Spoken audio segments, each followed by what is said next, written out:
Adam, I'm holding in my hand the only original piece of art that shows Michael Jordan wearing a number 12 uniform. Ooh, 12 game.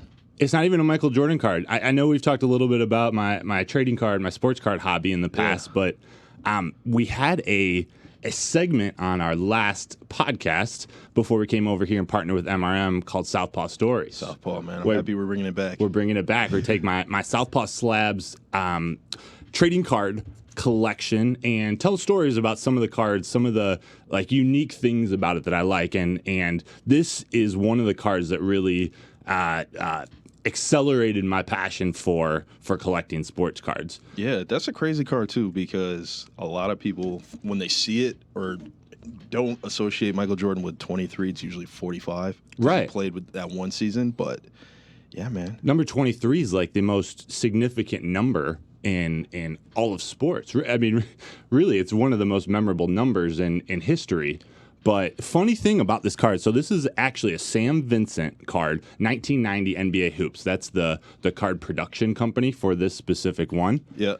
They put out a card. This picture that was taken was on a Valentine's Day game, February 14th, 1990. The Chicago Bulls, starring Michael Jordan, were playing the Orlando Magic in Orlando.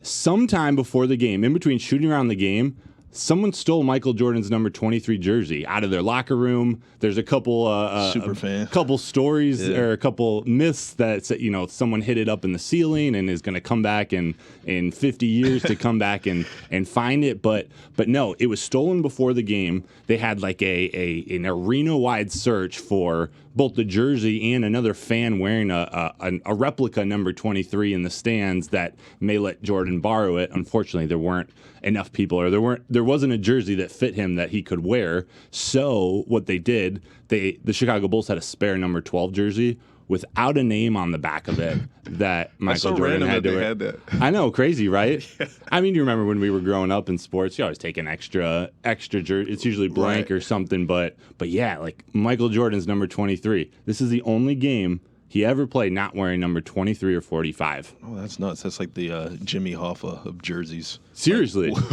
Where is it? Happened to it? Where am I? Can you imagine how much that would be worth right now if it just popped up somewhere? Right? Can you imagine if you were in the stands that day and you had a jersey that fit MJ and he wore it in that game? Like, how cool would that be? Or even that number 12, wherever that number 12 is, too. That's true. Wow. We might be searching for that. It's without the name on the back, though. It's a little tough. Tough to prove. Yeah. I don't know. 12, 1, and 2. DNA test it. Equals 3. Yeah, right? It's crazy, though. It's fun. Fun fact, though, Michael Jordan scored 49 points that day, so he seemed to play all right in the number 12. Yeah, you can tell he wasn't wearing 23. No, for sure. Not at all. Well, cool. That's just like one of the ways I started to fall in love with sports cards. I just thought it was collecting your favorite players, but then I started to like research into it and was like, wait, there's like actually some stories behind these. We're going to cover later on in the Streamcast. Yeah, man. And you, like, with the whole Southpaw movement, you opened my eyes to trading cards in general because, like, as a kid, it was tough to keep track of, like, Top Shot and different types of brands. Like, I didn't know what was worth what. But, right. I mean, these stories and what is actually depicted, apart from just the player itself, kind of opened a whole different perspective for me. I'm like, why it's dope. You know what I mean? Crazy, right? Yeah. It adds another layer of what brings this piece of cardboard value. You know, we talk a lot about NFTs and crypto and all these like alternative investments and like why are people paying these prices for them, or just like a lot of it sort of doesn't make sense to a lot of people why someone would pay the types of prices for these things, but the market dictates what they're worth, and people value, unique images of Michael Jordan, unique images of their favorite athletes or celebrities or things. So it's just one of those ways that when you talk about investments and moon talk, which will lead into the episode, it's like this is my new fun way of investing.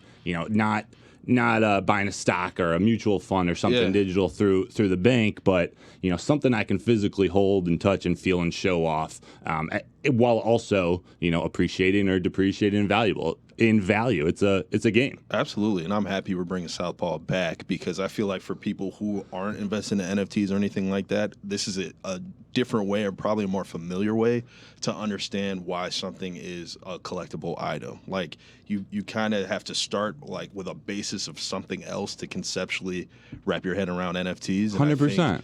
Trading cards, like I collect vinyl, like stuff like that, like physical, tangible assets that you have that other people find valuable for whatever reason. They went to that game, or they're a huge Madonna fan and have all of her albums and collect them or whatever. So certain Madonna shit would be valuable to that person. So exactly. I just feel like I'm happy we're bringing this back because it makes it a little bit more of a clear path when you're trying to understand that from a digital I aspect. think it probably helped me or helped my learning curve jumping into NFTs. Maybe not cryptocurrency, but understanding crypto's a different beast. Crypto is a different beast. We're trying to unpack this all of our show, but yeah, I think it did help me at least with that initial learning curve of what makes something valuable to who. It's bizarre. You said you collect vinyls. Mm-hmm. Do you, not to put you on the spot, do you have a favorite vinyl that you collected, or one that you're looking for, or what's your list look like in terms of vinyl collecting? Yeah, my favorite one that I've collected so far is a St. John Collection 1 album. It's his first album made. He's like probably my favorite singer from Brooklyn, I think. Okay. And so St. John. Yeah, St. John. And there was only 1,000 copies made. Let's go. And like, it's kind of weird. Urban Outfitters has like exclusive vinyl. Like they have a lot of the carbon copy stuff. Right. They've got exclusive ones, like these 2 Mac Miller ones coming out. From Urban Outfitters? Yeah. No way. Yeah, like they've got a decent collection of like exclusive shit, but I'm always picturing that they have a little corner in their stores. Yeah. When I would go through Somerset when I was a kid, and I remember seeing they look like commodity, like maybe it's the carbon copies you're talking about, but there's actually authentic limited edition ones. Limited edition ones. Wow. Like you can go in there and probably find like a Prince Purple Rain record or something like that was mass produced like crazy, but they will get like the exclusive joints. And so the St. John one was like one of 1,000. That's awesome. Ever made. It's a pink record. Like all the records inside look sweet. So it's unique. I mean, there's probably not many pink records. That's unique. Yeah. And then if you I think the album came out either 2018 or 2019, and it's already worth $1,200 already. Wow. So like, and was this someone you listened to before, or did you know of him, or does he have something about him that people follow? Yeah, I definitely listened to him before. Honestly, shout out my boy Max. He's the one who put me on vinyls in general. I thought his collection was super dope, and I'm always on Spotify looking for new music and stuff like that. So I thought it'd be cool to start collecting on my own because, I mean, I love that shit. But it's a piece of art, too, like a vinyl and the vinyl cover. Yeah, like I got they re-released Future's Dirty Sprite 2, and like the album itself is like a turquoise like lean bottle or whatever, but like it's limited edition. Yeah. And a little styrofoam cup. It's really sweet. Yeah. You know who we might need to get our man Alan back there on the pod one time, on the Streamcast sometime. Yeah. He's got an insane level of knowledge about vinyls. At least we were talking a little bit the technical part of like how vinyls are created and the history behind it. It was bizarre. My mind was blown. But it's really cool like how the sound is produced on vinyls also. So and they sound way different. Yeah. They sound way different. Like if you listen to a Kanye album on vinyl, it's a different experience than digitally. Maybe we'll get Alan into music NFTs. That'll be our goal for the rest of season 1. That's funny. Does I want to talk about the topic like collecting physical things versus digital versus a whole cluster of it all. Mm-hmm. Where I'll pose the question to you: where do you stand, or how do you feel about collecting or investing? Or just interacting with things physically or digitally? Just go with that question as your mind takes. So when I first got into NFTs, it was explained to me it's an online digital art gallery. Like, and then my initial thought was, who gives a fuck about that? Like, you have to go literally look for my gallery.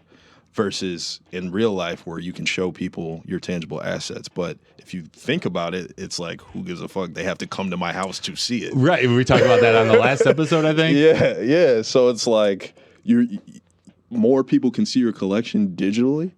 But first, you have to wrap your head around what a digital collection may or may not look like. Like, why would that be important versus physical? Because a lot of people still can't fathom why this profile picture is so cool, you know what I'm saying, on my phone. You know what I mean? The right-click savers. Yeah. It's like I right-click save. I have the same shit you do. So, like, that goes deep into the blockchain conversation and why that's like a one-on-one, a one of one.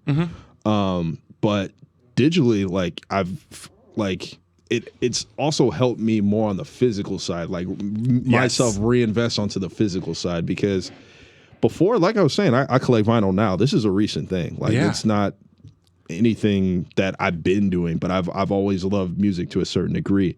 But making my investments digitally and having a digital gallery, if you will, of all the NFTs I have made me want to reinvest physically. Like, oh shit, like I want some of these real life art pieces. I want this vinyl. Like, we just talked about music NFTs. I want tangible, like, records that I care about. Right. You know what I'm saying? So, like, that seems like a pretty good area where you could almost combine, you know, as technology develops, as NFT technology develops, combine physical and digital. Yeah. Where you receive an NFT for X vinyl. Like by owning this NFT, it means you're going to be sent this physical vinyl, and it's still the limited edition copy, or it's, you know, kept in the vault of the vinyl company. You know, it's kept and protected and insured. You know, and you can then buy and sell. You know, trade that NFT or you know, take ownership of the physical and hang it up in your house or whatever you want to do. Yeah, even from a community standpoint too. Like, you're gonna go to your, like, vinyl gatherings. Like, you might go buy certain vinyls at a record store and then meet some of your people there. Yeah. Digitally, we've already, like, beat down Discord into the ground, but like, you're in the Discord with everybody who cares about that particular project or that particular art piece. So it's the same thing, but it's different. You know what I'm saying? Like, it really, but I will re-say again, it really helped me, like, get back involved with, like, physically collecting things again, because I, like, that part was kind of missing. Like, it makes things fun. Like, even when you buy your own house or your apartment or townhouse or whatever, like, you want to have it, like, reflect you. Right. And NFTs really helped me, like, do that in the now. I want to go down that rabbit hole a little bit. And it was one of the first very general topics that I started to understand when I jumped into this world. I didn't consciously think about this day to day, but, you know, using the things that we buy, or the things that we collect, the things that we own, are a way to communicate with others, or the way to flex, or the way to just, like, show off ourselves and our personality without speaking. You know, the types of hats that we wear, or shoes, or clothing, or the type of art we hang up, or car we drive, like. Everything we do, whether we mean for it to communicate something or not, it is communicating something about ourselves or our identity. And you're right. The more I thought about it as I was first jumping in, is like, whether I've collected a lot or little things, like, not many people know what I have, or, like, things. I'm not one to show off things that I buy, but, like, I'm sure there were things that I've accumulated over the years that tell something about. They're just things that are in my closet, or they're just not available to others. If I were to hang up art, like, you'd have to come over to my house to see it. Yeah. It's such an interesting concept, taking it over digitally and having that available to the world. You know, you can create your showcase and make it look how you want, but ultimately, like, everyone can see everything that you do. How is that going to change behaviors, or, like, how does that, you know, help change things? It's going to go crazy. Like, if you think about the Oculus, and now Apple's developing their own piece, and Google is too, like, you could literally make your own freaking gallery and have people come see it and everything. While still not leaving your house? While still not leaving your house. So then just imagine, like, it's the new blue check, if you will, from social media. Like, everybody wants that blue check because it means something. Like, I'm verified to whatever you care about. You know what I'm saying? That's a great example. And now it's like, oh, come to my literal digital gallery. Just put your Oculus on or whatever, and you can see what I own. I can just see people going crazy in there. That's wild. Like, even to a point, like, I don't know if you watch all the Matrix movies. I have. It's been a while. So But it's I'm gonna need you. It's just like people living in these fucking pods, and they're tapped in the Matrix, and they're just somewhere completely different. Like they were saying, Ready Player One. Is it kind of like Ready Player One? Like the future of this stuff is like people are gonna get that studio apartment or 1-bedroom apartment and just have a place to cook and eat and sleep and be tuned in to the metaverse all day, showing off your gallery, playing whatever game, or being somebody that you're actually not, but you are in this different reality. And I think NFTs and collecting some of this stuff that's out there is gonna contribute to that significantly. Interesting. Yeah. Sorry, we just went down. No, yeah, metaverse wormhole, but it is. I mean, that's where it gets a little outrageous. Yeah. I mean, we're not there yet. I mean, we're talking about future things, and who knows if it goes that far. But those are the concepts that are part. But we've got like that. I don't know if it's Sandbox or I'm saying the wrong project, but you buy apartments, and the famous one is Snoop is very involved in the metaverse. But these places in the metaverse close to his digital apartment are like real estate valued. Real estate in the metaverse. Yeah. Decentraland. Yeah. I think it's Sandbox, Decentraland, yeah. World Wide Web land. But that's kind of where it's going to, because I can flex that I live next to Snoop Dogg. Yeah, right. You know what I'm saying? Like, and it sounds stupid, and I've talked to some people about this, and a lot of people think it's stupid. You know, I think it's stupid too, but like it is kind of stupid. But let's try it. Like, why do some people think it's not stupid, or why do some people think it could turn into something? Like, if this plays out, at least a little bit of what you're saying, where you're spending a lot of time in a metaverse or in a digital land, like if that land or that metaverse is becomes popular, you know, because Snoop Dogg is in it, or it's built out in a way where that's just like the main one, whatever that looks like in 5 or 10 years. Like if your house is next to Snoop Dogg's house and everyone's trying to get there or like hanging around there, they're around your plate. Like it's just the same concepts as in real life. Yeah. But and I don't mean like the metaverse is stupid. I just think like maybe that is just a little extreme. Like I like some of the more practical uses of it. Like the NBA did their test last year, and you can actually go to games and sit quote unquote courtside at some of these live games. Yeah. And so I know they're probably going to roll out like you can come to the NBA finals for this fee. And so instead of having a stadium that holds 40,000 people, it's going to hold 500 million people, quote unquote, through the metaverse. You know what I'm saying? Like that type of stuff, like monetizing in that way, I understand. But like having a digital like place and you're paying absurd amount of money for it just to live to a fake Snoop Dogg.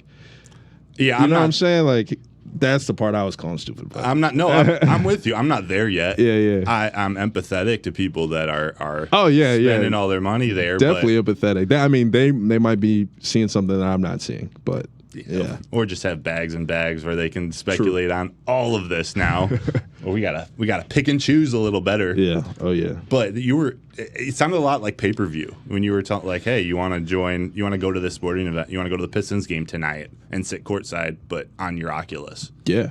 Interesting. They were rolling it out free, and I'm pretty sure they're going to monetize it at some point. And I'm sure the NFL is going to do the same thing, sell Super Bowl tickets for whatever.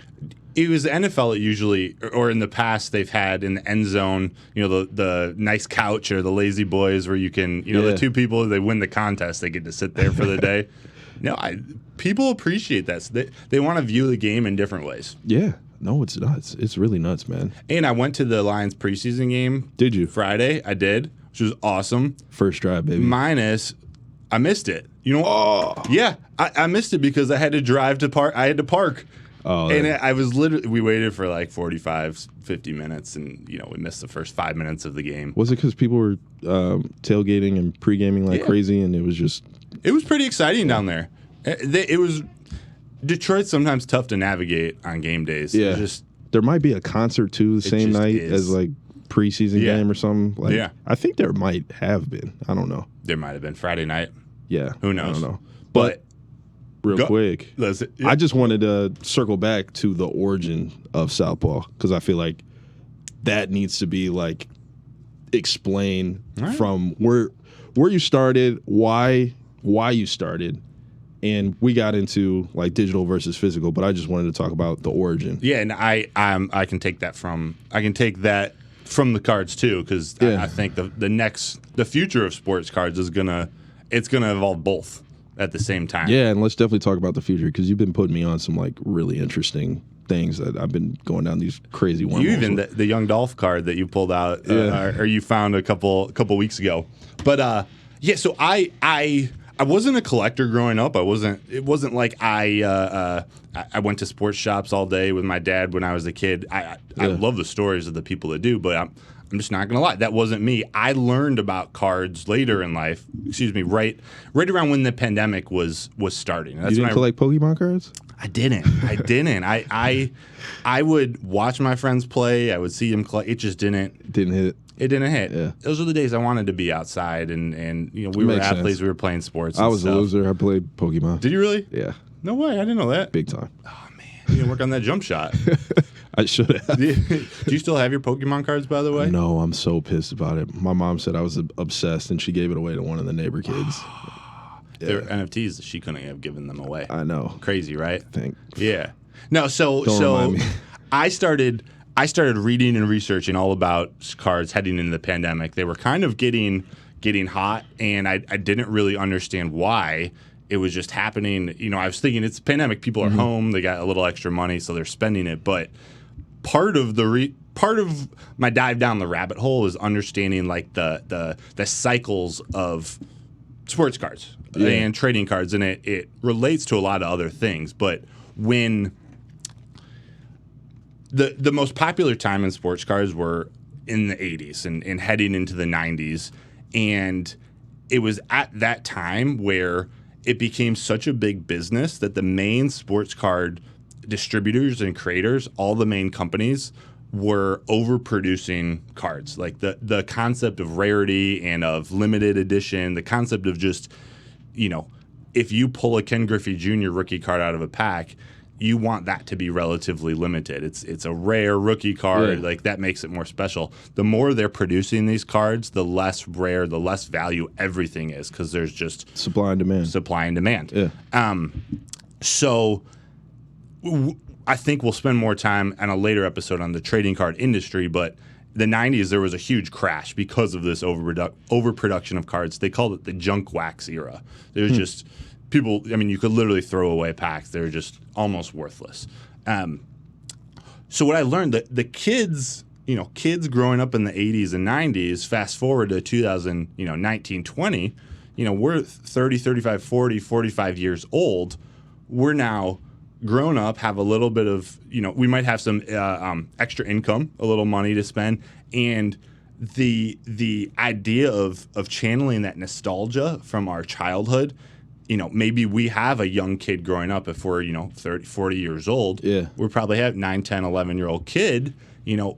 Those things start to bubble back up to the top. You start teaching your kids about hobbies or about sports, growing up or whatnot. So that whole wave of people growing up in the 80s and 90s are now adults and are now putting their expendable income into cards. So it's blown up in the past, and it's starting to get even bigger with technology evolving. And I'm not just talking NFTs. I'm saying just like marketplaces and platforms, the ease of selling, it's just a lot different than it was, 10 years ago, 20 years ago, 30 years ago. Now we have eBay. We have all these different sites where we can interact. Access is pretty easy. Exactly. And there are a lot of issues in the trading card industry, and there's a lot of friction in this buying and selling process, but it's all getting ironed out.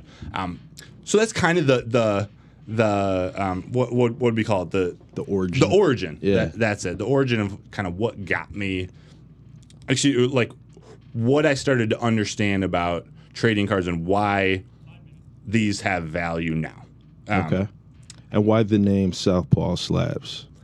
I'm a left-handed pitcher. Or I Okay. was a left-handed pitcher. Southpaw is a term for lefties. Hey. I pitched at the University of Michigan and then chased a professional career overseas for a season before calling it a day on my career, before hanging up the cleats. Where'd you play overseas? I played just north of Frankfurt in Germany. Oh, sweet. Played for the Bad Homburg Hornets. They're a baseball club in Germany.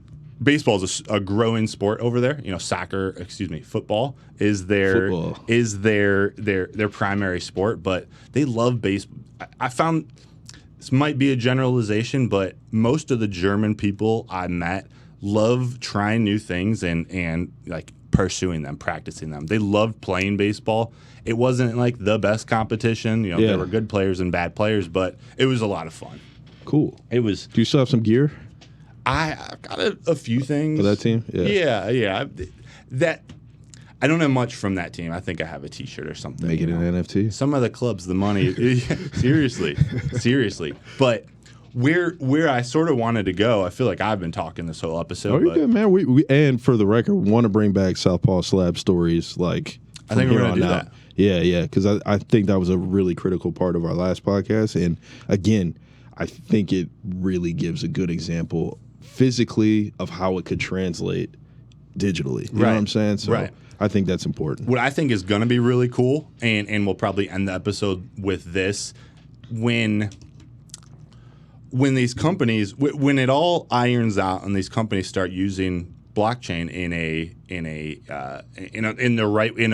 a new way, I see a world where you get both the physical and a digital NFT in one by owning, kind of like we were just talking about the vinyls. Mm-hmm. You own this NFT, you own this token. That means your utility is you have this physical item, you have the physical card.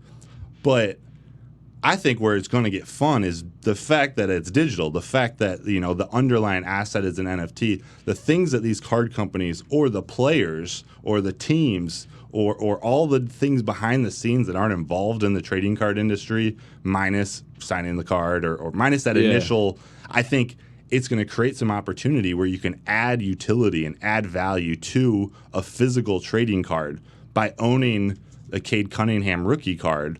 This specific one, you're entitled to, a meet and greet before one game a season with Cade Cunningham. Yeah. Or he'll send you a pair of shoes, but like different things that the athlete can add to, connect with his fans, connect with the community. Various things that the card company can pump into the token where it not only increases the value, but then once it's sold, the fact that it's in this digital form, the card company now is making money on resale. The player's making money on resale. That's all the stuff that doesn't happen now. Right, that collaboration. And before we sign off here, do you think teams and like clubs like that are thinking about that? I think players are individually doing their own things, not necessarily just with trading cards, but like, do you think they're even having discussions organization-wise about, hey, we need to include some sort of like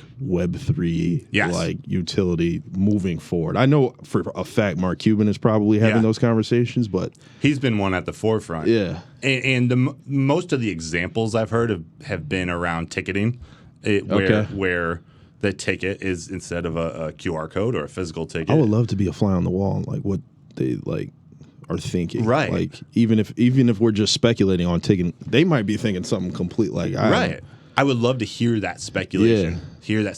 But it's going to be interesting. I know next episode we might dive in a little more into fantasy sports. Yeah. And that takes it in a little different direction. But I guess what excites me, it's a new way. I've re-engaged with sports that I've been away from since I stopped playing baseball. Yeah. I'm now in tune with both present and vintage sports like I was when I was younger. Like I enjoyed sports, but now I'm like back in it in a different way. It's fun. Yeah, it's an exciting time for ex-athletes such as yourself just to reinvest interest back into it, because I feel like a lot of people are like, I'm done. You know what I'm saying? And you're usually after done. Your career. And you can't make any money off your name, image, and likeness once you're done. No, well, we're done now too. Until next time. Yeah, until next time.